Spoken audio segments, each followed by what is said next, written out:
व्यक्ति को अगर हम लें तो उस व्यक्ति के बारे में अलग अलग लोगों की सोच अलग अलग होती है। कोई उसे बहुत अच्छा समझता है, कोई बहुत बुरा समझता है, किसी में कुछ कमियां, किसी को उसमें कुछ कमियां दिखाई देती हैं, किसी को उसमें सारी खूबियां दिखाई देती हैं।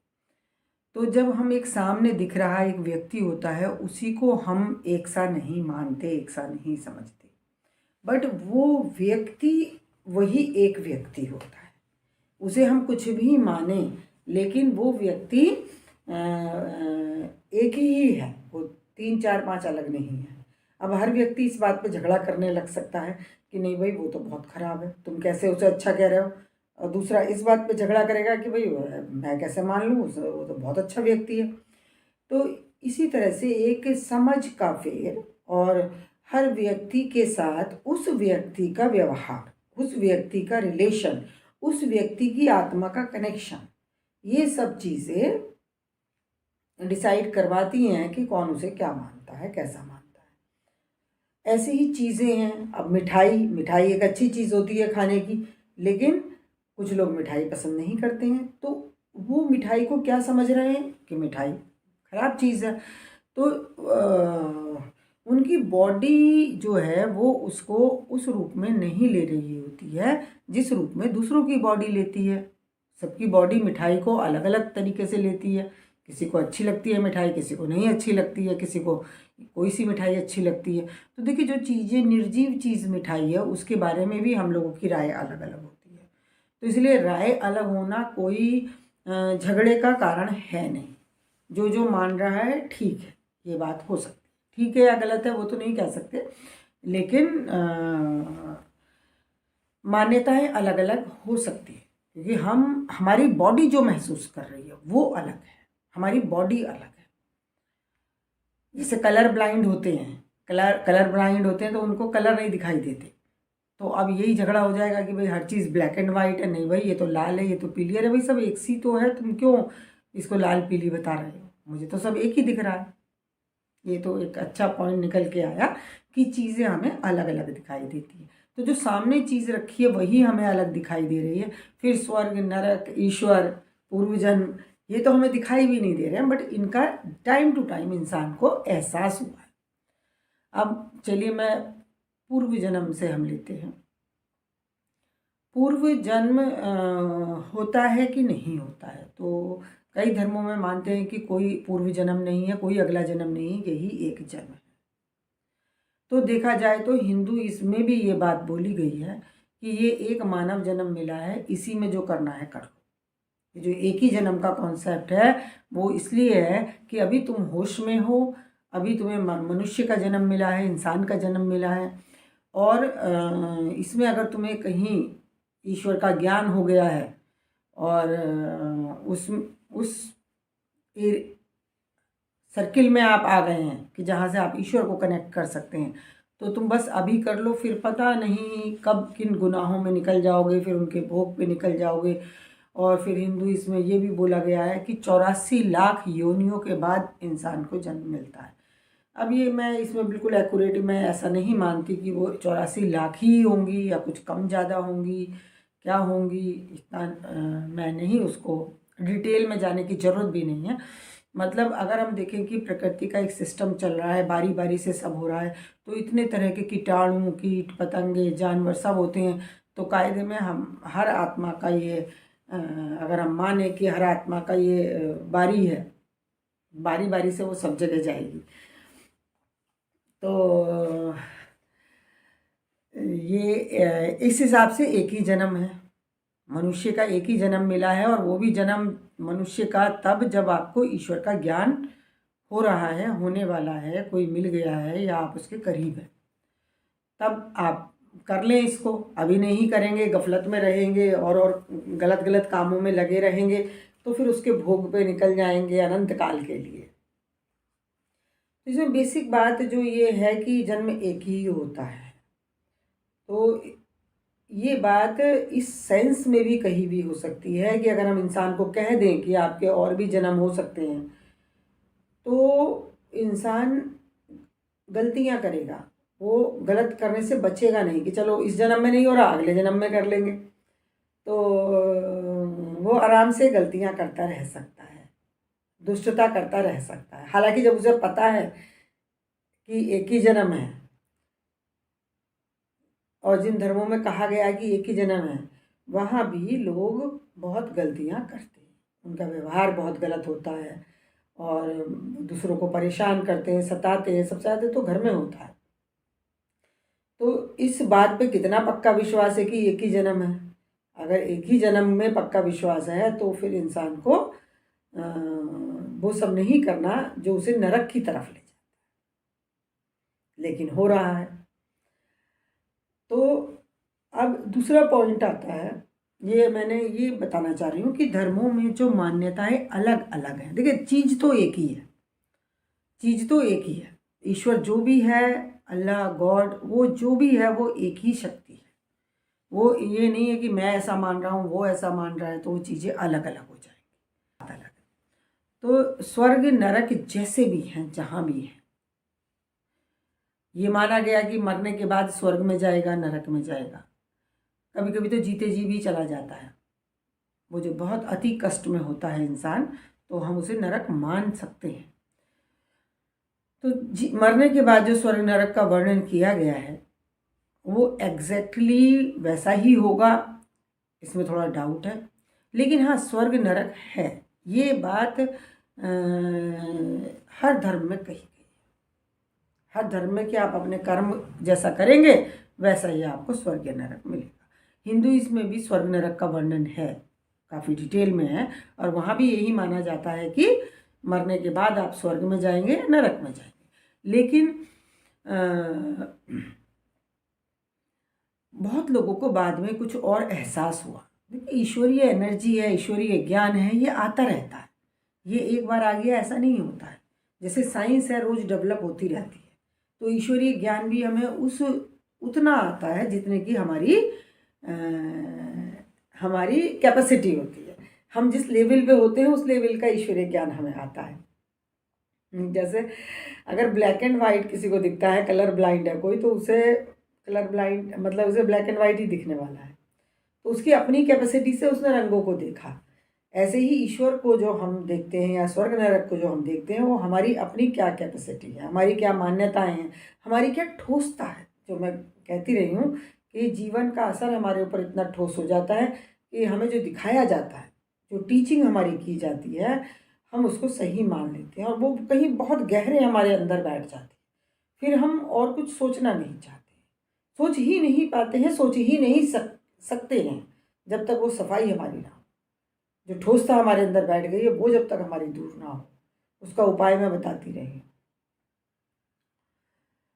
तो ये जो स्वर्ग नरक है वो एक ही है, वो दो तीन नहीं है, दो तीन तरीके के भी नहीं है, वो एक ही तरीके का है। जो भी है, जहाँ भी है, तो टाइम टू टाइम लोगों को एहसास हुआ भाई ऊपर कुछ नहीं है, जो कुछ है वो यही है। क्योंकि उन्होंने एक बात देखी कि कोई बच्चा जन्म लेता है और जन्म से ही बड़े कष्ट उठाता है, तो वो अब ये बात है कि वो ऐसा क्यों है। अगर एक ही जन्म होता है इंसान का और एक ही जन्म है, तो सबका जन्म एक सा होता और सब एक सा आराम उठा रहे होते। जन्म से ही कोई बच्चा अति कष्ट में होता है, उसकी माँ उसे कहीं कूड़े में फेंक आती है, कूड़े के डस्टबिन में वो पड़ा मिलता है। तो एक ही जन्म अगर है तो वो बच्चों का भाग्य भी एक सा ही होना चाहिए, पहली बात। चलिए, इसके लिए कुछ और दलीलें आ सकती हैं, ये तो इतना विस्तृत विषय है कि हम बहुत टाइम भी इस पर चर्चा करें तो ये ख़त्म नहीं होगा। तो थोड़ा हम समराइज़ करते हैं कि हम कहाँ आपस में हम कहाँ मतभेद रखते हैं। तो पहली बात कि एक ही जन्म है, उसका मुझे जो समझ आया वो यही कॉन्सेप्ट है कि अभी मानव जन्म मिला हुआ है, मनुष्य जन्म मिला हुआ है, और इसको आप अभी सही से जिए। क्योंकि आप अगर गलतियां करेंगे, गुनाह करेंगे, तो फिर उसका फल भोगेंगे आप, जहाँ भी स्वर्ग नरक में जैसे भी भोगेंगे। तो जो लोगों को बाद में एहसास हुआ तो उन्होंने यही समझा कि भाई स्वर्ग नरक यहीं है, यहीं कुछ इंसान बहुत अच्छे में रहते हैं, बहुत अच्छी तरीके से रहते हैं, और कुछ इंसान बचपन से ही दुख उठाते रहते हैं, अति दुख उठाते रहते हैं। तो वो उनके पूर्व जन्मों के कर्मों का फल होता है, ऐसा मानते हैं कि पूर्व जन्म में वो जो जो करके आए हैं वो उसका फल। अब इसमें ये भी एक बात आती है कि भाई पूर्व जन्म का कर्मों का फल अब क्यों मिल रहा है। तो जैसा माना गया है कि खास तौर से हिंदुइज्म में माना गया है कि लॉर्ड कृष्ण कहते हैं ये आत्मा का सफ़र है, आत्मा का सफ़र है, और आत्मा जो पीछे से करके आती है वो कर्म का फल कर्म अपने साथ लाती है। तो ये कैसे, इसको हम कैसे समझ सकते हैं कि मृत्यु ऐसा है जैसे हम सो गए। मृत्यु मरना कुछ इस तरीके का है जैसे हम सो गए, और सोने के बाद जब हम उठेंगे तो हम जो जो काम छोड़ के, जो काम करके सोए थे, जो सफाई करके सोए थे, तो अगर हम सफाई करके सोए थे तो सफाई में उठेंगे, गंदा छोड़ के सोए थे तो गंदे में उठेंगे, किसी से झगड़ा करके सोए थे तो वो हो सकता है अब हमें मारने आ जाए, कुछ कांड करके सोए थे तो हो सकता है पुलिस हमें पकड़ के ले जाए और हम जेल में चले जाएं। तो सोने के बाद जब हम उठते हैं तो जो हम पुराना कर्म हमारा होता है उसका इफेक्ट हमारे ऊपर आता रहता है। अगर इसको इस तरीके से माने कि मरने के बाद भी जब हम दोबारा जन्म में आते हैं तो जो पूर्व जन्म के हमारे कर्म थे उनका हिसाब किताब हमसे होता रहता है। और ये इस बात को थोड़ा प्रूव करता है कि इंसानों का जो जीवन है वो अलग अलग तरीके से क्यों चल रहा है। कोई क्यों बहुत आराम में है और कोई क्यों बहुत तकलीफ़ में है। कई बार ये भी होता है कि देखिए भाई वो तो इतनी दुष्टता करता है और उसे तो कुछ वो तो मौज कर रहा है, और हम इतनी मेहनत करते हैं और हम इतना परेशान हैं, हमने तो किसी की गलती भी नहीं की, किसी का गलत भी नहीं किया, फिर हम क्यों इतना परेशान हैं। इसका कारण ये भी है कि तुम्हें पूर्व कर्म जो किए उसका फल आ रहा है, और उसे भी पूर्व कर्म का फल आ रहा है। अभी जो कर्म कर रहे हो तुम लोग उसका फल आगे आना है।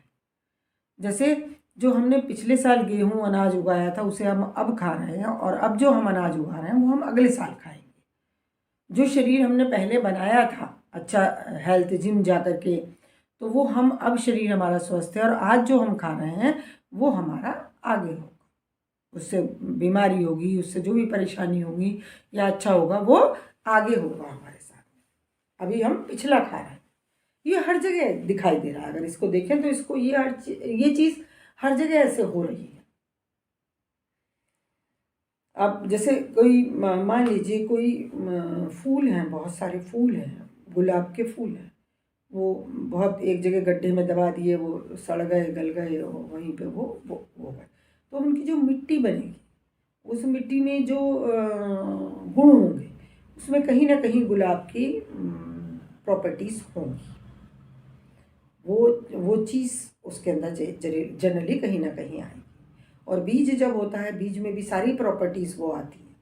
जो बीज होता है उसमें सारी प्रॉपर्टीज़ पिछली आती हैं, जो भी जिस चीज़ का भी बीज होता है। तो हम पीछे से क्या करके आए हैं वो हमारे साथ में आता है। अब एक पूर्व जन्म की बात आती है कि पूर्व जन्म होता है कि नहीं होता है। तो देखिए तो प्रूफ होता है कई बार बहुत बार मैंने सुना है कि अब तो खैर कहानियाँ आ रही हैं उसमें तो कह नहीं सकते क्या सच्चाई है, लेकिन एक दो लोगों से मैं मिली हूँ जो कहते थे कि भाई हमें याद था कि हमारा पिछले जन्म में उन्हें कोई अपना एड्रेस याद होता है, अपना शहर याद होता है, या घटनाएं याद होती हैं, या फिर जब उन्हें वहाँ ले जाया जाता है तो वो पहचानते हैं कि हाँ ये मेरी मदर थी, बताते हैं किस घटना में उनकी डेथ हुई। तो कहीं कहीं देखा जाए तो ये बात प्रूफ भी करती है कि पूर्व जन्म होता है। ये तो साइंटिफिकली थोड़ा सा प्रूव होने वाली बात है, लेकिन उसे हम मानते क्यों नहीं है कि जन्म होते हैं, कि भाई फिर इंसान बेफिक्र हो जाएगा कि अभी इस जन्म में नहीं करना हूँ अगले जन्म में कर लूँगा, क्या फ़र्क पड़ गया। तो मुझे जो समझ में आया है कि ये जो स्वर्ग नरक मरने के बाद वाली बात है वो तो सभी धर्मों में कही गई, लेकिन बाद में कुछ लोगों को एहसास हुआ कि भाई ये जन्म से ही आके इंसान बहुत अच्छा जीवन या बहुत बुरा जीवन क्यों उठाता है। इसका मतलब वो कहीं पीछे से ही कुछ करके आ रहा है जिसका फल उसे अब मिल रहा है। ये एक मान्यता है। तो मेरी बातों में बार बार आएगा पूर्व जन्मों का कर्मों का फल, पूर्व जन्मों के कर्मों का फल। ये वही है कि हम आगे अब स्वर्ग में हैं या नरक में हैं, और ये स्वर्ग नरक भी उतना क्लियर कट लाइन नहीं है जितना धर्मों में बोला गया है कि स्वर्ग इसी तरह का होगा और नरक इसी तरह का होगा। वो जितना जो कर्म होगा उसके अकॉर्डिंग आपका स्वर्ग या नरक बनेगा। जो आपने पीछे कर्म किए हैं उसके अकॉर्डिंग ही आपको आपको स्वर्ग या नरक आपका डिज़ाइन होगा। और इसमें एक और इम्पॉर्टेंट बात है जो कई अनुभवों से मेरे समझ में आई है, कि जो हमारे जीवन में लोग होते हैं, वो हमारे फैमिली मेम्बर्स हो सकते हैं, हमारे पड़ोसी हो सकते हैं, हमारे फ्रेंड्स हो सकते हैं, हमारा बॉस हो सकता है। तो ये भी बहुत बार पूर्व जन्म के कर्मों के फल की वजह से हमारे जीवन में आते हैं। इसमें सबसे ज़्यादा जो हमारे लिए इम्पोर्टेंट है, हमारे फैमिली मेम्बर्स, हमारे बच्चे, हमारे माता पिता। तो देखिए, ये जो रिश्ता है बच्चों का और माता पिता का, ये इतना अच्छा रिश्ता बताया गया है, लेकिन क्या ये इतना ही अच्छा होता है? नहीं। बहुत माता पिता की बच्चों से बहुत टसल रहती है, हर समय टेंशन में रहते हैं, हर समय उन्हें बुरा भला कहते हैं, और बच्चे भी ऐसा करते हैं। बस किसी तरह इनके चंगुल से निकलूँ मैं कुछ अपना जॉब कर लूँ, मैं कुछ कर लूँ, मैं निकल जाऊँ, और फिर वो लौट के नहीं देखता है। तो ये भी हो सकता है कि ये जो हमारे पूर्व जन्म में जिन्होंने हमें दुख दिए हैं, या जिन्हें हमने दुख दिए हैं, हमने किसी के दुख का कारण बने हैं, जाने अनजाने, तो वो हमारे जीवन में हमारे बच्चे बन के भी आ सकते हैं और हमारे दुख का कारण बन सकते हैं। हमारे माता पिता बन के आ सकते हैं, हमारे दुख का कारण बन सकते हैं, हमारी वाइफ, हमारा हस्बैंड, हमारी बहन, हमारा भाई। तो ये सब रिश्ते, पड़ोसी, बॉस, तो इसको अगर हम गहराई से समझ जाएं इस बात को, तो जीवन थोड़ा हम टेक्निकल तरीके से जी सकते हैं। कि भाई ये मैं जिस बच्चे को इतना प्यार कर रहा हूँ, वैसे तो बच्चे को प्यार क्या करते हैं, हम उसे अपने हिसाब से ही चलाना चाहते हैं, और वो अगर हमारे हिसाब से ना चले तब हमारा प्यार नज़र आना चाहिए। जब वो हमारे हिसाब से नहीं चल रहा तब भी हम उसका साथ दे रहे हैं, ये प्यार हो सकता है। तो वो बच्चा जो हमें कष्ट दे रहा है वो देगा, क्योंकि उसका हमारा पुराना कोई लेन देन है जो बराबर हो रहा है। बस इसमें थैंक गॉड कहने की बात यही है कि ये लेन देन था, अब ये बराबर हो रहा है, ख़त्म हो जाएगा। आगे फिर हम शायद अच्छा जीवन जी सकें। और अच्छा जीवन भी इस बात पे डिपेंड करेगा कि आप आज क्या कर रहे हैं। आज जो आप कर रहे हैं उसी से आपका भी, उस मैटर में तो मानते हैं कि चलो भाई पढ़ेंगे लिखेंगे, जॉब करेंगे, बिजनेस करेंगे, अच्छे अच्छे बन के रहेंगे, कोई गलत कामों में नहीं फंसेंगे, तो हमें अच्छा जीवन मिलेगा, मिल सकता है, वो भी नहीं पता। तो वो हम मानते हैं कि हमें, लेकिन हम अब इंसान ने मान लिया कि पढ़ेगा लिखेगा, जॉब अच्छी मिल जाएगी, बिजनेस को अच्छे से संभालेगा, चालाकी से संभालेगा, और ज़्यादा से ज़्यादा पैसा बनाएगा तो उसको अच्छा जीवन मिलेगा। जबकि अच्छा जीवन इस बात पे डिपेंड करेगा कि उसने अपने साथ क्या किया है और दूसरों के साथ क्या किया है। जो हम खुद को बिना मतलब का अगर हम कष्ट देते हैं, बिना मतलब की अगर हम परेशानी देते हैं, खुद को भी दिए गए कष्टों का हमें वैसे ही भोग करना है जैसा दूसरों को दिए गए कष्टों का करना है। तो इंसान कभी लालचवश, कभी सिर्फ नाम के लिए खुद को अति कष्ट देता है, अति कष्ट देता है, कोसता रहता है खुद को, या फिर ऐसे कामों में लगा रहता है, आराम भी नहीं करता है, ठीक से खाता भी नहीं है, टेंशन में बहुत रहता है, क्योंकि उसने नाम के लिए कुछ बहुत करना होता है। तो जहाँ भी हम लालची बन के खुद के साथ कष्ट करेंगे, कष्ट देंगे, या दूसरों को हम कष्ट दे रहे हैं, शोषण कर रहे हैं, उसके अनुसार भी हमारा जीवन बनेगा आगे का। अब ये बात हमारे ध्यान में थी नहीं, हमारे ध्यान में थी सिर्फ पैसा और पोजीशन। तो पैसा पोजीशन आने के बाद भी फिर वो हो सकता है वो सारे कष्ट हमें लौट के आए जो हमने खुद को या दूसरे को दिए हैं। तो खुद का भी ध्यान रखें, दूसरे का भी ध्यान रखें, कोई भी ऐसा काम ना करें जो दूसरे को शोषित करता है, दूसरे को का हम शोषण करते हैं। और पैसा और पोजीशन ही हमारा भविष्य डिसाइड नहीं करेंगे, वो एक फैक्टर है। हिटलर के बाद बहुत खजाना इकट्ठा कर लिया था उसने, रावण के पास सोने की लंका थी, दुर्योधन के पास पूरा शीश महल था, लेकिन फिर उन लोगों को कष्ट क्यों आया? क्योंकि उन्होंने वो कष्ट जीवन में डाला था, दूसरों को दे करके या खुद को देकर। तो ये उदाहरणों से भी हम ये चीज़ें समझ सकते हैं। यहाँ मैं एक चीज़ और शेयर करना चाहती हूँ जो मेरा पर्सनल एक्सपीरियंस है। वैसे तो मैं पर्सनल एक्सपीरियंस ही शेयर करती हूँ, लेकिन जो बचपन से मैंने सुना, मेरे अंदर गया, उसका भी काफ़ी बड़ा रोल होता है मेरे आगे की सोच पे। तो इसलिए मैं ये नहीं हम डिसाइड कर सकते क्या हमारा है और क्या हमें पीछे से मिला है। लेकिन आज का जो विषय था मेन कि जन्म होता है कि नहीं होता है, उससे इतना फर्क पड़ने वाला नहीं है, होता भी है या नहीं भी होता है। कर्मों का फल तो देखिए हर धर्म में कहा गया है, कर्मों का फल तो आएगा और आप नरक में जाएंगे या स्वर्ग में जाएंगे, ये बात सब धर्म मान रहे हैं। अब नरक स्वर्ग कहाँ है इससे कोई फर्क नहीं पड़ने वाला, कोई कहाँ स्वर्ग मानता है, कोई कहाँ नरक मानता है। लेकिन अभी हमें ध्यान ये बात रखनी है कि अगर हम जैसा कर्म करेंगे उसका फल हमें मिलेगा, ये बात हर धर्म मान रहा है और यही इम्पोर्टेंट है। पूर्व जन्म था कि नहीं था ये बात मान लेने से अगर हमें समझ आ जाए, मानना नहीं समझ आ जाए, तो हमें अपनी आज की स्थिति पे जो हम क्लेश करते हैं। अभी मैं एक महिला से मिली दूसरे धर्म की, जो ये मानते हैं कि एक ही जन्म है, तो उनके साथ बहुत अच्छा नहीं हो रहा, उनकी लाइफ में बहुत बुरा हुआ। मतलब बुरा क्या, बस जब हमारे पसंद का नहीं होता तो हमें वो बुरा ही लगता है। तो वो बहुत परेशान थी कि एक ही जन्म होता है और बताइए हमारा जन्म तो ऐसे निकल गया और हमारे साथ इतना बुरा हो गया, हम तो इतने अच्छे थे, हम तो बहुत अच्छा डिज़र्व करते थे और हमारे साथ तो बहुत बड़ा परेशान थी वो। तो देखिए अब अगर वो ये मानती हैं कि एक ही जन्म है, तो उन्हें ये बात नहीं समझ आ रही कि मेरे साथ ऐसा क्यों हुआ, मैं इतनी अच्छी हूँ देखने वाले में, मुझे इतना ख़राब हस्बैंड क्यों मिला।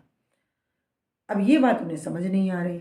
यहाँ अगर हम पूर्व जन्म के कॉन्सेप्ट में मानते हैं तो थोड़ा हमें सुकून आ सकता है कि भाई हमने पीछे ज़रूर कुछ किया होगा जो हमें ये सारा देखने को मिल रहा है।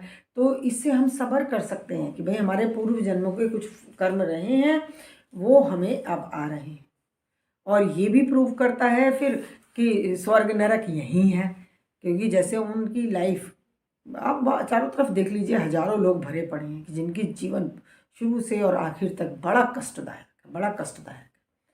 तो अगर वो ये मानते हैं कि एक ही जन्म होता है तो अब वो सोचेंगे भगवान मेरा ही ऐसा क्यों किया तुमने, एक ही जन्म होता है वो भी इतना खराब दे दिया। अब अगर उनको ये बात का एहसास है कि नहीं पहले भी मैं कुछ करके आया हो सकता हूँ, ये इस बात पे डिपेंड करता है कि स्वर्ग नरक है कहाँ। अगर वो मनुष्य जीवन में ही आकर के हमें मिलना है तो फिर यही नरक है। नरक है इन द सेंस कि जितना आपने बुरा किया था उस हिसाब से आपको बुरा मिल रहा है। किसी को थोड़ा बुरा मिल रहा है, किसी को बहुत बुरा मिल रहा है, किसी को थोड़ा अच्छा मिल रहा है, किसी को बहुत अच्छा मिल रहा है। तो ये हमें यहाँ सुकून देता है जब हमें अगर ये बात पता हो कि हमारे फैमिली में जो लोग हैं वो भी हमें पूर्व जन्म के कर्मों की वजह से मिले हैं, अच्छे या बुरे। इसीलिए देखिए एक ही फैमिली में मर्डर हो जा रहे हैं, एक ही फैमिली में लोग पूरी पूरी ज़िंदगी टेंशन में रहते हैं, पीछा नहीं छूटता है। तो अगर हमें ये बात पता है, अगर हमें इस बात का एहसास है कि ये पूर्व जन्म के कर्मों का फल भी हो सकता है, फल है हमारा, इसीलिए हमें ये मिला, तो हम कई बार शांति से भी भोग सकते हैं। देखिए अगर मुझे पता है कि मैंने किसी से कर्जा लिया था, मुझे याद है कि मैंने कर्जा लिया था, मैंने किसी से 10 लाख रुपए लिए थे, अब मुझे हर महीने 10,000 रुपये देने हैं इसको, तो मैं आराम से देता रह सकता हूँ। और जैसे जैसे कर्जा कम होता जाएगा तो मैं खुश होऊंगा कि चलो भाई अब तो बस 2 लाख ही बचे हैं, 8 लाख तो दे दिया। पता होना, ज्ञान होना कितना इम्पोर्टेंट है इस मैटर में। अब मुझे पता नहीं है, कोई आता है और मेरे से 10,000 रुपये छीन के ले जाता है, तो मैं कितने कष्ट में रहूँगा। वो हर महीने आएगा मुझसे 10,000 रुपये छीन के ले जाएगा, मैं तो इतनी मेहनत करके कमा के लाया और ये छीन के ले गया। तो या मुझे देना पड़ा, वो ऐसे भी देना पड़ सकता है कि आप बच्चे की फीस दे रहे हैं, सारा कुछ उनको ही दे के जाने वाले हैं, इतनी मेहनत करी, क्योंकि आपने कभी उनसे मेहनत करवाई होगी, ये भी एक इसका रीज़न हो सकता है। ये तो सोच का विषय है, आप डालिए मन में सोच, ऊपर से आते हैं जवाब, और जवाब तब आते हैं जब आप जितना ईश्वर से कनेक्ट होते जाते हैं। तो सबसे पहली चीज़ है कि हम ईश्वर से कनेक्ट हों, हम उसे बुलाएं, वो एनर्जी हमारे अंदर आ रही है, और जो भी फालतू इकट्ठा है, ठोसता जो है वो बाहर जा रही है, तभी हमें चीज़ें समझ आएंगी। तभी हम ये नहीं समझेंगे कि इस धर्म के लोग अच्छे हैं या उस धर्म के लोग अच्छे हैं। सब अपने में कष्ट उठा रहे हैं, मुझे क्या लेना देना कि कौन सा धर्म अच्छा है। वो लोग भी अपने में कष्ट उठा रहे हैं, मैं भी अपने में कष्ट उठा रही हूँ। इस बात पे मुझे क्या झगड़ा कि उनका भगवान कैसा है, मेरा भगवान कैसा है। भगवान है और वो एक ही चीज़ है। तो मैं ईश्वर में मानूं, अल्लाह गॉड में मानूं, यही बड़ी बात है। दूसरी बात है कहाँ स्वर्ग नरक हैं, कैसे हैं, इस धरती पे हैं या ऊपर हैं, बट हैं। कर्मों का फल आना है तो आना है। तो बस ये चीज़ें समझ में आ जाए तो थोड़ा हमें वही है कि कर्ज अगर कोई लेके जा रहा है तो मैं उतना परेशान नहीं होता हूँ। इंजेक्शन क्यों लग रहा है अगर मुझे ये पता है, अगर मुझे ये पता है तो मुझे इतना फ़र्क नहीं पड़ेगा कि इंजेक्शन क्यों लग रहा है। लेकिन अगर वैसे ही कोई मेरे सुई चुबा दे या मेरे बच्चे के सुई चुबा दे, फिर देखिए मैं कितना उबलने वाली हूँ। ज्ञान ज्ञान होने से हम जो जीवन हमें मिला है हम उसे thank God thank God thank God कहते हुए हे धन्यवाद ईश्वर, कितना भी बुरा हो जाए धन्यवाद ईश्वर, जरूर उसने हमारा कोई पुराना कर्जा उतारा है। बस हमें बहादुर होना है। जो जीवन में कष्ट मिले, जो जीवन में परिस्थितियाँ मिले, उसमें रहने के लिए मुझे सक्षम होना है, उसमें रहने के लिए मुझे बहादुर होना है। मेरे बच्चों को भी जो कंडीशन मिले उसे मैं सहन कर सकूं, इतना बहादुर मुझे होना है। बहादुर मैं कब होंगी, जब मैं ईश्वर की शक्ति मेरे अंदर हो। जो टेक्निक मैं बताती रही हूँ पिछली वीडियोस में कि कैसे हमें करना है, वो ही है, बस सारी चीज़ वही है। तो जीवन को हम स्वीकार कर पाते हैं। जीवन तो वैसा ही रहता है, बट हम फालतू में उबलते रहते हैं, मुझे ये नहीं मिला, मुझे वो नहीं मिला, और जो मिला होता है उसको भोगते नहीं हैं। किसी के ख्यालों में खोए रहते हैं और जो आसपास लोग हैं उनको हम भोगते नहीं हैं, उनको हम देखते नहीं हैं। तो ये ज्ञान ही सबसे बड़ी चीज़, और ज्ञान आएगा ईश्वर के आने से, उस एनर्जी के बढ़ने से, उसके संपर्क में आने से, सत्संगति से।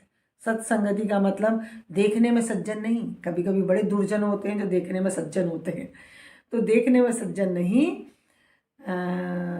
मतलब वो भी हो सकते हैं, बट ईश्वर के जो करीब लगे, जो ईश्वर के करीब, जिसके अंदर ईश्वरीय एनर्जी है, उसकी संगति से हमारे अंदर भी ईश्वरीय एनर्जी आ सकती है। तो अब देखिए कृष्ण थे, सुदामा था, तो कृष्ण तो देखने में बड़े कलाकार थे एक तरीके से देखा जाए। तो कई बार सोचे कि भाई ये कृष्ण तो बड़ा चालाकी करते हैं, मक्खन चुराते हैं, कंस को मार आए हैं, और देखिए कैसे कैसे चालाकियाँ करते हैं। तो लेकिन उनके अंदर ईश्वरीय एनर्जी थी जो दुर्योधन नहीं समझ पाया। और सुदामा अपने पंडित थे, सीधे साधे थे बेचारे, अपनी रोज़मर्रा की जीवन जीते थे, तो वो कह सकते हैं कि वो एक सज्जन व्यक्ति थे, लेकिन उनके अंदर ईश्वरीय एनर्जी रही होगी, बट उतनी नहीं जितनी कृष्ण में थी। तो सज्जन व्यक्ति का मतलब सत्यजन, जो ईश्वर के करीब है, जो सच्चाई के करीब है, और सच्चाई एक ही है, ईश्वर, बाकी सब माया है उसकी रची हुई। एक पॉइंट में और बताने वाली थी, अब वीडियो लंबी हो रही है, चलिए बता देती हूँ कि ईश्वर ने सृष्टि की रचना क्यों की।